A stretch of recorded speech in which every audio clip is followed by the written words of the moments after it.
dessous, je pense là.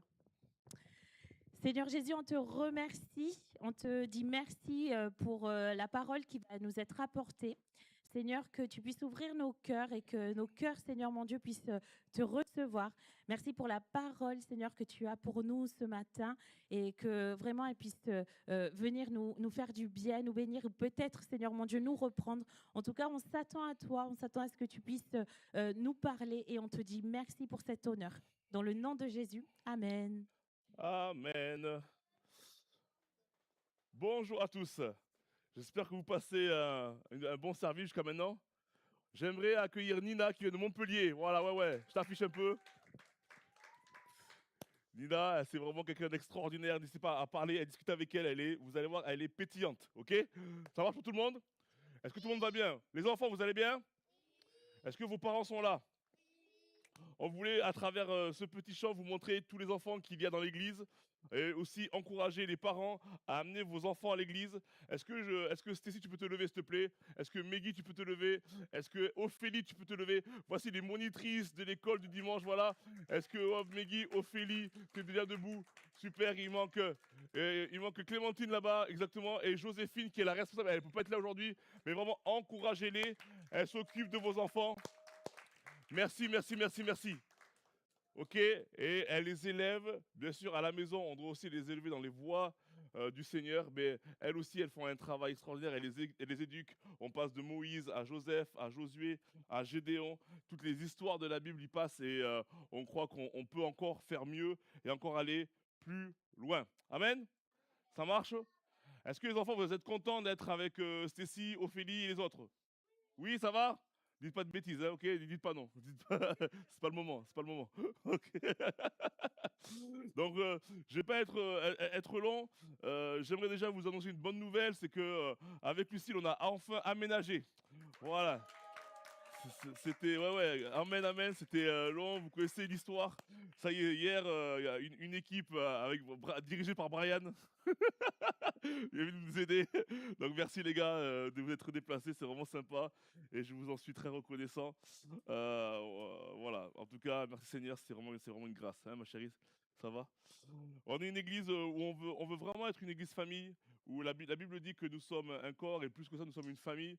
Et c'est vrai que parfois c'est un terme un peu galvaudé et je crois qu'on peut être solidaires les uns envers les autres, on peut avoir de l'entraide les uns envers les autres et que ici, au lieu de trouver une maison de jugement, on trouvera vraiment une maison de prière, une maison où on ne jugera pas les autres, mais au contraire, on accueillera tout le monde pour que le Seigneur puisse toucher.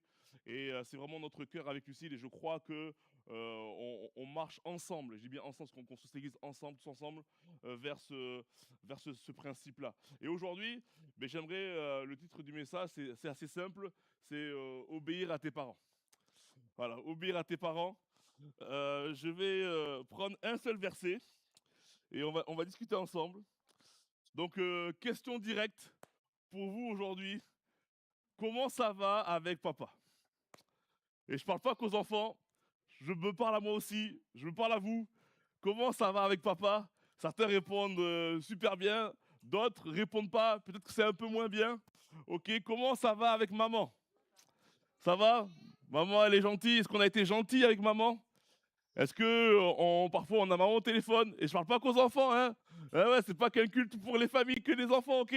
Est-ce que avec maman, avec papa, ça va? Non? Ouais, moyen? Ok. Est-ce que tu estimes qu'ils t'ont donné une bonne éducation? Ok. Il n'y a que des bons parents ici, c'est parfait. On n'a que des enfants chrétiens, franchement. On est l'église parfaite, j'aime trop. Est-ce que vous, les grands, est-ce que vous considérez que vos parents vous ont donné une bonne éducation? Ok, répondez dans votre esprit. Est-ce que, question un peu plus sensible, est-ce que une personne ici ou deux en veut à ses parents?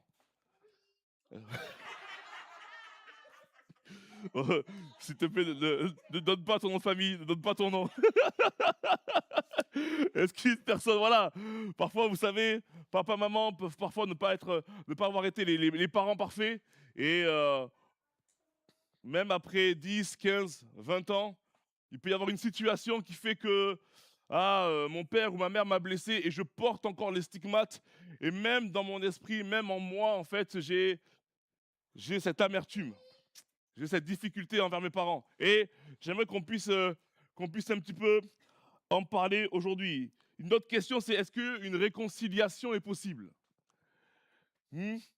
Est-ce que tu te dis, non, c'est mort, Patrick, je pourrais plus jamais leur parler, tu sais pas ce que ma mère elle m'a fait, je pourrais pas. Ou alors tu dis, non, mais avec la grâce de Dieu, maintenant j'ai changé, j'ai évolué. Peut-être que je peux me mettre sur le chemin de la réconciliation. Ok? Vous savez, il y a un verset de la Bible qu'on va prendre ensemble. C'est dans Exode. Allez avec moi dans Exode 20. Je pense que vous le connaissez tous. Exode 20. Quelqu'un a une idée ou pas?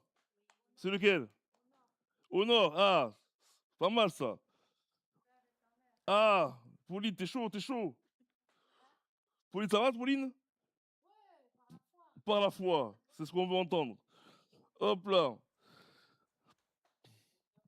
Exode 20, verset, hop, verset 12, exactement. Donc, on le connaît par cœur. Après, on va un peu plus rentrer dans les détails. Hein. Mais c'est honore, comme dirait Pauline, ton père et ta mère, afin de vivre longtemps sur cette terre, donc dans le pays que l'Éternel, ton Dieu, te donne. Honore ton père et ta mère, afin de vivre longtemps sur cette terre. Est-ce que ça intéresse quelqu'un de vivre un peu plus longtemps? Hein? C'est Louis, ça dit quoi? T'as rien dit, pardon, excuse-moi, je crois que t'avais rebondi, pardon. Non mais, ouais, honor, est-ce que ça intéresse quelqu'un de continuer à vivre un peu plus longtemps, peut-être de gagner 3, 4 ans de plus, 10 ans de plus? Est-ce que ça intéresse quelqu'un? Vous allez voir ensemble que c'est un peu particulier que Dieu associe la longévité de vie qui est corrélée avec l'obéissance ou l'honneur aux parents. Il faut que vous commencez à vous poser ce genre de questions. Ah, c'est quand même particulier finalement que notre Seigneur qui nous a créés, qui a tout créé, associe ou fait une corrélation entre la longévité de vie et l'honneur à nos parents. Alors c'est pour ça que mon premier point aujourd'hui c'est l'obéissance demande, c'est comme un muscle et ça demande des séances.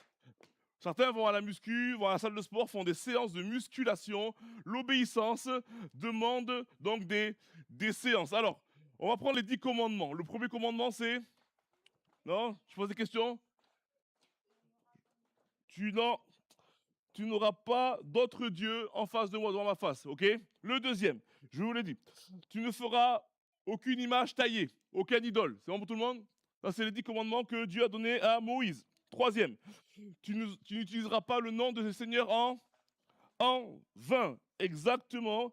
Et en plus, derrière, il y a une sanction, hein, car l'Éternel ne laissera pas impuni celui qui utilisera mon nom en vain.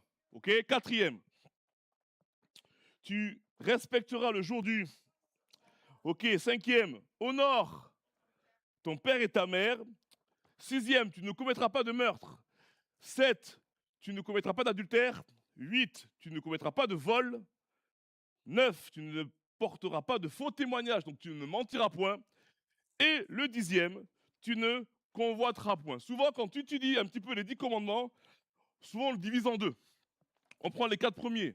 Donc, tu aimeras ton Dieu de toute ta force, toute ta pensée. Deuxièmement, tu n'auras pas d'image taillée. Troisièmement, tu ne prendras pas le nom de Dieu en vain. Quatrièmement, tu respecteras le jour du sabbat. Ça, on dit, c'est la relation avec Dieu. Et après, cinquième, honore ton père et ta mère.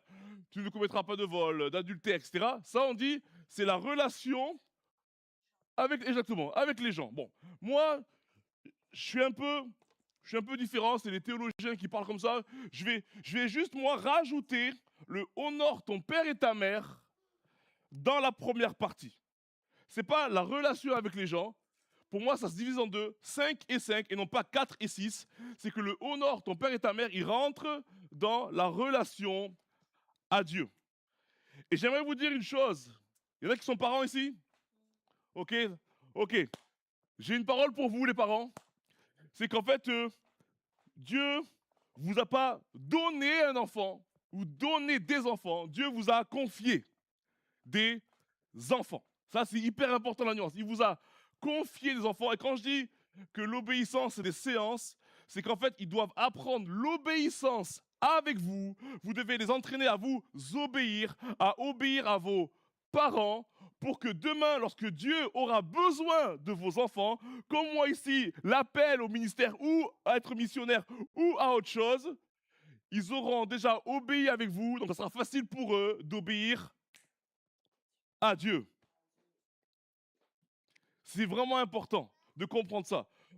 Là, les enfants, ils sont dans une salle de sport. Ils exercent l'obéissance avec nous en tant que parents.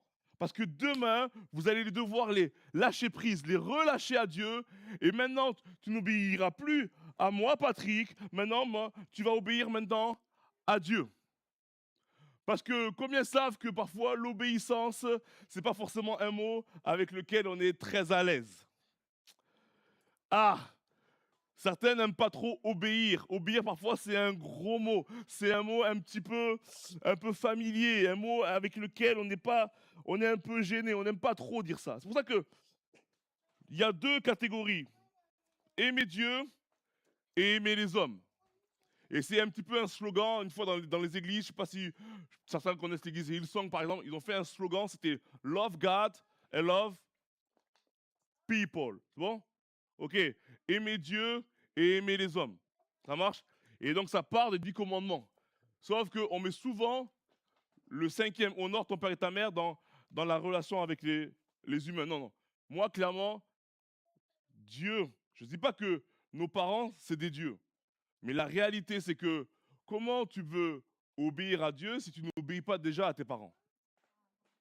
C'est pas possible. C'est pour ça que les enfants, vous êtes là les enfants? Est-ce qu'on obéit à ses parents à la maison? Les parents, vous pouvez rebondir si vous voulez.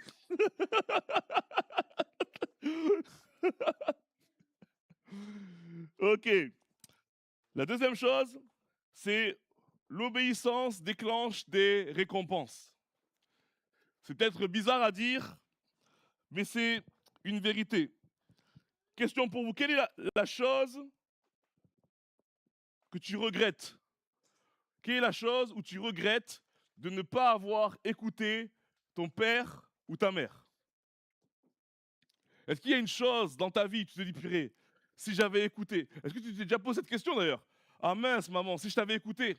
Ah mince, papa, si sur ce point-là, je t'avais écouté, j'aurais dû écouter mes parents.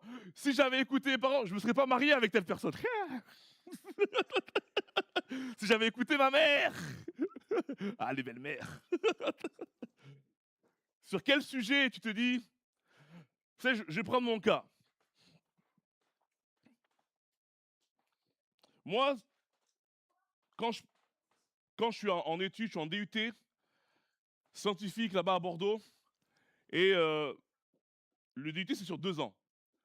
Je l'ai raté la première fois et à la fin du DUT, en fait, on a un stage de 2-3 mois. Et donc, mon stage, la première fois, je l'ai fait dans la boîte de ma mère. Elle travaille dans une boîte pharmaceutique et elle m'a pistonné, ok, pour rentrer dans cette société pendant 2-3 mois en tant que stagiaire. Très bien. Sauf que à la fin, je redouble. J'ai pas réussi à avoir mon DUT, donc je refais une année.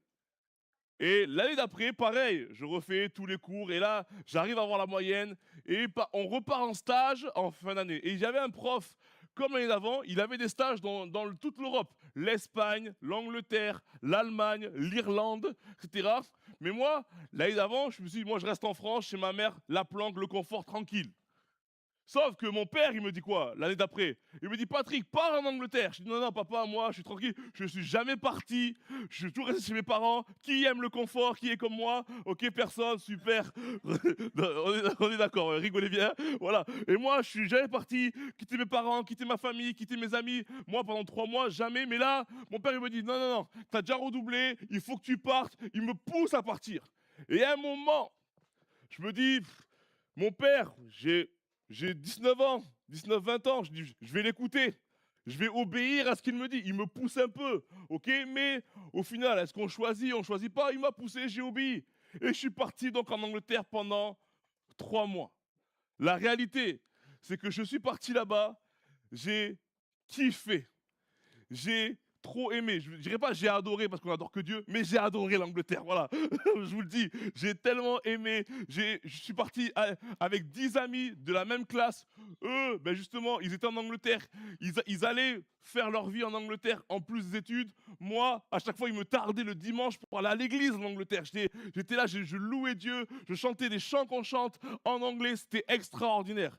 Et j'ai fait cette prière à Dieu à la fin des 3 mois. Seigneur, j'ai tellement aimé que j'aimerais y retourner. Tellement, ça l'histoire, hein. J'ai tellement aimé que j'aimerais y retourner. 5 ans plus tard, je pars à l'école biblique en Angleterre. Alléluia. Et je dis merci papa, parce que si je t'avais pas obéi, peut-être que je ne serais pas rentré dans ma destinée. Autre histoire. La guitare. Ma mère, elle avait un rêve. 5 enfants, 5 musiciens. Moi, je suis l'aîné, donc c'est moi qui ouvre la porte, c'est moi qui ouvre le bal. Le truc, c'est que à 6 ans, elle nous demande, mon fils, tu veux faire quoi? On va t'inscrire à l'école de musique. Je dis, ok, maman, mais moi, guitare. Ok, elle m'achète une guitare, elle m'inscrit à l'école de musique. Je prends des cours de solfège et je prends des cours de guitare. Qui a déjà fait du solfège ici? Ok, super. Bon, il y en a quand je vois Alejandro, bon, lui, il a kiffé, je sais pas. En tout cas, moi, ça m'a barbé parfois, ça m'a saoulé. À toi aussi, ok, parfait, ça me rassure. Le solfège, donc tu apprends toute la théorie de la musique tous les mercredis soirs. Moi, j'avais foot à 16h, à 18h, musique, solfège. Voilà, je peux te dire. Et le lendemain, jeudi, 18h30, guitare. Voilà, et ça pendant 13 ans. Pourquoi j'ai 13 ans? Parce que 13-14 ans, j'ai dit, maman, j'en ai marre, je vais arrêter, j'en ai marre de la guitare, j'en ai marre du solfège, franchement, c'est barbant. Ça rajoute des devoirs sur des devoirs. Franchement, j'ai déjà des devoirs à l'école, j'étais au collège, 5e, 4e, c'est bon, pour moi, ça suffit. Tous mes potes, eux, ils n'étaient pas du tout à l'école de musique, ils se portaient très bien, moi, je voulais faire comme eux. Maman, stop. Ma mère, elle m'a poussé. Patrick, tu vas pas arrêter. J'ai payé, tu continues. Non, non, maman, s'il te plaît, maman, non, j'en ai marre, etc. Donc, non, tu continues, c'est bon, il faut y aller. Et elle avait ce rêve. Donc, au final, je dis pas avec cœur, à contre-cœur. J'ai continué la musique jusqu'à mes 18 ans. Parce que quand on a 18 ans, c'est bon, je prends mon indépendance, c'est bon, je m'en vais, terminé. J'arrête la guitare. Sauf que jusqu'à 18 ans, je continue. Et à un moment, je me baptise à 19 ans. On me dit, Patrick, il manque des musiciens, il manque des chanteurs et tout ça. Oh purée. C'est vrai que quand j'avais 13 ans à l'école de musique, j'avais déjà chanté devant 500 personnes parce qu'en fait, on avait des auditions et on devait chanter devant tout le monde. Ah ok. Et j'avais joué de la guitare, etc. Parce que j'ai pris des cours de guitare de l'âge de 6 ans à 18 ans. Mais je suis pas le malin parce que j'ai voulu arrêter. Donc quand vous voyez ça, Patrick, fais pas le beau. Parce que la réalité, c'est que si ta mère, elle n'avait pas été là, tu serais pas ici. Voilà pourquoi il faut écouter ses parents. Amen les enfants. Exactement. Et peut-être que vous avez les mêmes histoires où, franchement, Patrick, il y a des choses où je n'ai pas voulu écouter, mais heureusement que j'ai écouté, ça m'a permis d'être gardé et ça m'a permis même de rentrer dans ma destinée. Hmm.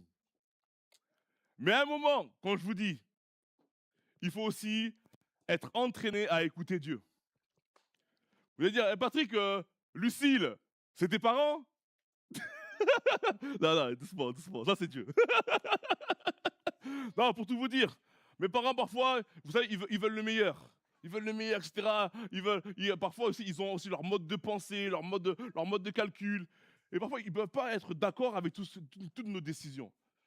Moi, avec Lucie, j'ai prié le Seigneur. Là, vraiment, j'étais dans ma chambre, justement en Angleterre, à l'école biblique, et je commençais à prier, Seigneur, pourquoi je suis encore célibataire? Seigneur Jésus, tous mes amis sont mariés, pourquoi moi, à 30 ans, je suis encore célibataire? Et là, j'ai commencé à faire une étude dans la parole de Dieu, du mariage dans la parole de Dieu. Et vraiment, à la fin de cette étude, j'avais les larmes aux yeux. Et Dieu est en train de me convaincre. Rappelle Lucille, rappelle Lucille. Rappelle Lucille. Et je l'ai rappelé et the rest is history, comme dirait les autres. Merci, dis donc exactement. Non, donc c'est pour vous dire que ouais, en fait, il y a des choses où les parents vont être là dans votre vie et ils vont vous conduire. Il va falloir apprendre à obéir. C'est de l'entraînement. Mais clairement, il va y avoir des choses où Dieu aussi va vous conduire. Obéir à sa voix. Parce que l'obéissance déclenche des récompenses. Ok. Vous savez, je ne sais pas si certains connaissent Dietrich Bonhoeffer. Non? Non, tu ne connais pas? C'est un pasteur, en fait, qui est résistant, qui a œuvré pendant la Seconde Guerre mondiale, ok? Et il s'est battu contre le mouvement nazi. Il était pasteur. Et en fait, lui, il dit, parce que tu imagines tout ce qu'il a pu vivre justement dans ce cadre-là, il a dit cette phrase: la seule façon d'apprendre l'obéissance, c'est en obéissant. Enfin, simple. Mais pour lui, ça a du sens. La seule façon d'apprendre, parfois on dit, ouais, comment tu peux apprendre ça? C'est en théorie, ok, j'ai appris sur un bouquin. Non, non. La seule façon là d'apprendre l'obéissance, c'est en obéissant. Pourquoi il dit ça? Parce qu'en fait, l'obéissance déclenche des récompenses, mais dans le milieu chrétien, on n'aime pas l'obéissance. C'est bizarre en fait de ne pas aimer quelque chose qui te déclenche des choses extraordinaires. Donc lui, il dit, non mais en fait, réalisez que la seule façon d'apprendre l'obéissance et justement de déclencher vos récompenses, c'est en obéissant. Aimez l'obéissance. Aimez l'obéissance à nos parents, l'obéissance à Dieu. Et ça, vraiment, je veux vous le marteler ce matin. Aimez, qu'on soit une église qui aime obéir. Et je finis en disant, vous savez que honore ton père et ta mère, et les jours de ta vie se prolongeront sur la terre. Il y a beaucoup de familles dans ce monde qui sont brisées.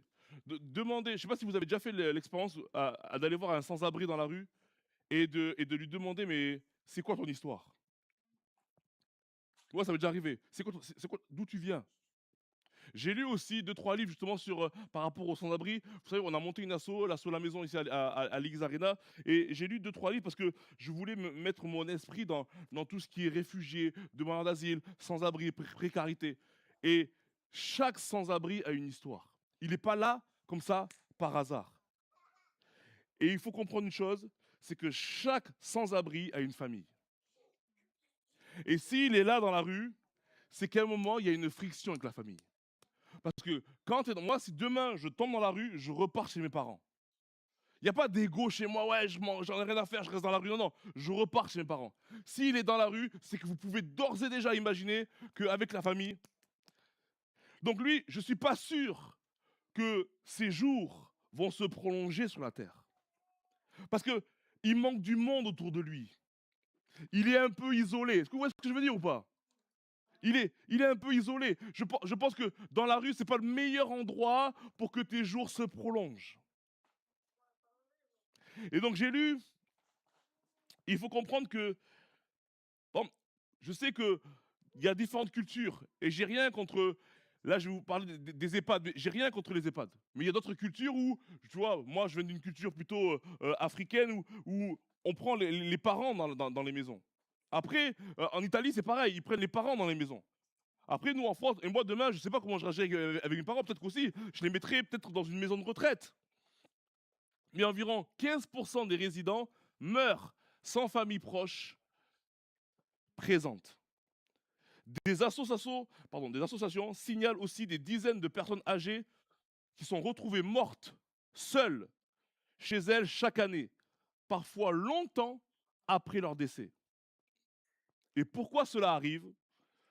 Parce que les causes principales sont l'isolement social, l'absence de famille, proche ou même éloignée, la vieillesse bien sûr, la pauvreté ou problème de santé, et il finit en disant vivre seul.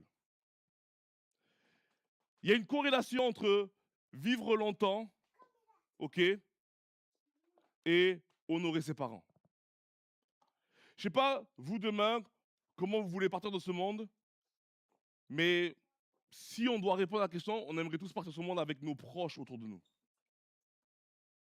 Parce qu'en fait, ça a attrait même scientifiquement sur, vous allez le voir ensemble, sur nos hormones. Vous allez voir.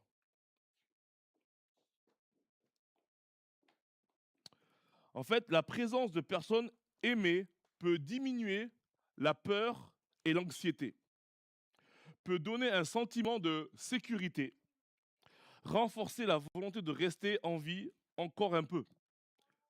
Le cerveau peut alors libérer des hormones de l'oxytocine. On la connaît bien celle-ci. et réduire le cortisol qui est l'hormone du stress. Le stress influence le corps. Il y en a qui sont stressés ici? Ouais? Ah ouais, ok, il y en a qui... Exactement, ok. Alors faites attention, les jours se réduisent quand on est stressé. C'est pas moi qui le dis, scientifique. Ok? Là qui confirme? Donc on y va. Le stress influence le corps. Quand quelqu'un est seul et effrayé, le stress augmente. La respiration et le cœur peuvent se dérégler. L'organisme se fatigue plus vite. La présence de proches calme le système nerveux, ce qui peut aider le corps à fonctionner un peu plus. Il n'y a pas... Ce verset, il est très pratique en fait. C'est que honore ton père et ta mère et les jours de ta vie se prolongeront sur la terre. Si je le dis de manière très triviale, et tes proches autour de toi et tu vivras longtemps. Et tout le monde dit... Parce que peut-être que papa et maman, derrière, quand on a 40 ans, c'est un petit peu compliqué avec eux, mais la réalité, c'est qu'aujourd'hui, quand on a des enfants, on ne souhaite surtout pas être en friction avec ses propres enfants. Eh oui. Donc, moi, avec Paul, je ne veux pas être en friction avec lui parce que je le veux autour de moi avec Lucie toute ma vie. Mais par contre, avec papa, maman, eux, je ne les veux plus. Ça ne marche pas comme ça. On veut l'arrière-grand-père, le grand-père, le père et l'enfant. On veut tout le monde. Parce que dans le royaume de Dieu, on est une famille. Amen. Ça va tout le monde? Ma chérie, je te laisse la place, ma chérie. On peut acclamer les familles de l'Église et la famille de Dieu?